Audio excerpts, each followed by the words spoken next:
ஹிட்லருடைய நாசி முகாமில் ஒரு பெண் சூட்கேஸ் மூலயமா குழந்தைங்களை கடத்திட்டு போகிறான். அவள் பேர் ஐரானா சென்ட்லர். போலாந்து நாட்டை சேர்ந்த ஒரு social worker. Second world war 2ல் நாஜிக்களுடைய ஆக்குபைட் போலாண்டில் வர்ஷா கெட்டோ அப்படின்னு சொல்லக்கூடிய ஒரு வதை முகாமில் 4 லட்சம் யூதர்களை அடைச்சி வச்சு அவங்கள பட்டினியால் சாவடிக்கிறாங்க. இந்த ஐரானா அங்கே இருக்க குழந்தைங்களை காப்பாற்றுறதுக்காக டூல் பாக்ஸு, சவப்பெட்டி, ஆம்புலன்ஸு போன்றவற்றிலேருந்து குழந்தைங்களை காப்பாற்றி கொண்டு போகிறாங்க. ஒரு கட்டத்துக்கு மேலே நாசிகளுக்கு இது தெரிஞ்சு போய் அவங்கள அரெஸ்ட் பண்ணுறாங்க. அவங்க கால்களை உடைக்கிறாங்க. அவங்களுக்கு மரண தண்டனை கொடுக்கப்படுது. ஆனால் ஒரு குழந்தையோட பேரை கூட ஐரானா சொல்லவே இல்லை. போர்லாம் முடிஞ்ச அப்புறம் அவங்களுடைய மரண தண்டனை விலக்கப்படுது. அவங்க அந்த குழந்தைகளை ரீயூனிட் பண்ணி ஃபேமிலிஸோட ஒன்றா சேர்க்குறாங்க. கிட்டத்தட்ட 2500 உயிர்களை ஐரானா காப்பாற்றிருக்காங்க.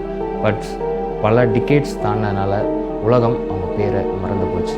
ஐரானா சென்ட்லர், the woman who saved the thousands without ever firing a gun.